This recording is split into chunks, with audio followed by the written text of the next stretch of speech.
2019లో Congress party 15 కోట్లు ఇవ్వలేదని DK అరుణ party మారి బీజేపీలో చేరారని వంశీచంద్ రెడ్డి ఆరోపించారు. ఈ ఆరోపణలను డీకే అరుణ ఖండించారు. పబ్లిసిటీ కోసం వంశీచంద్ పిచ్చి ఆరోపణలు చేస్తున్నారని కొట్టిపారేశారు. రాష్ట్రంలో ఎక్కడికైనా వచ్చి ప్రమాణం చేస్తానని వంశీచంద్ కూడా ప్రమాణం చేస్తారా అని సవాల్ విసిరారు.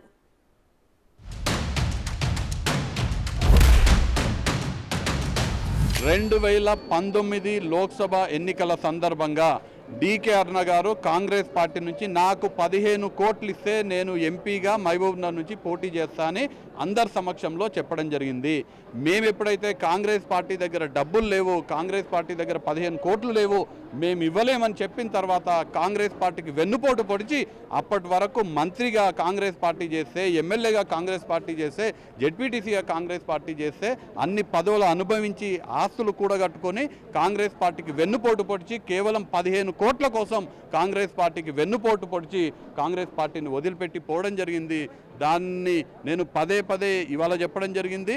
నేను వారికి సవాల్ కూడా చేస్తున్నా, నేను మాట్లాడింది కరెక్ట్ కాదు అని నిరూపిస్తే నేను రాజకీయాల నుంచి శాశ్వతంగా తప్పుకుంటానే మాట చెప్తూ, రాముడంటే ధర్మానికి నిదర్శనం, రాముడంటే నిజానికి నిదర్శనం, రాముడు సాక్షిగా నేను డీకే అరుణ గారి మీద ఈ ఆరోపణ చేయడం జరిగింది. వారు ఏ విధంగా స్పందిస్తారో చూద్దాం. కేవలం రాజకీయం చేయడానికి మాత్రమే మీరు ఇవాళ రాజకీయంగా ఏదో విధంగా మైలేజ్ వస్తున్నటువంటి విధంగా మాట్లాడుతున్నారు తప్ప, నేను అడుగుతా ఉన్నా, ప్రజల లోపల నువ్వు గుర్తుపెట్టుకోవాలి, నువ్వెవరో తెలుసుకోవాలి అంటే డీకే అరుణ మాట్లాడితేనే నన్ను చూస్తారు, 10 మంది నా వీడియో చూస్తారని మాట్లాడుతున్నాడు. పాపం ఆయన అంతకంటే ఎక్కువ తాపత్రయం ఏమీ లేదు దాంట్లో.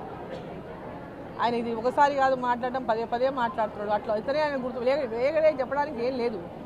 సో నేను అడుగుతున్నాను, ఎవరెవరో పేర్లు, చాలా పేర్లు చెప్పిండు, రాజకీయ కాంగ్రెస్ పార్టీ పెద్ద నాయకుల పేర్లన్నీ చెప్పిండు.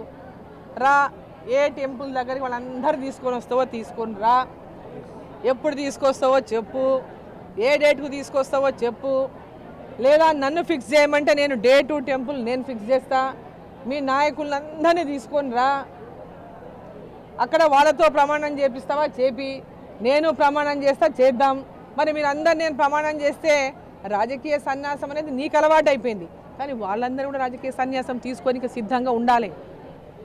ఆ నాయకుల పేర్లు చెప్పినాం కదా, వాళ్ళందరూ రాజకీయ సన్యాసం తీసుకోనికి సిద్ధంగా ఉంటే అందరూ కలిసి రండి, ప్రమాణం చేయడానికి సిద్ధం డీకే అరుణ.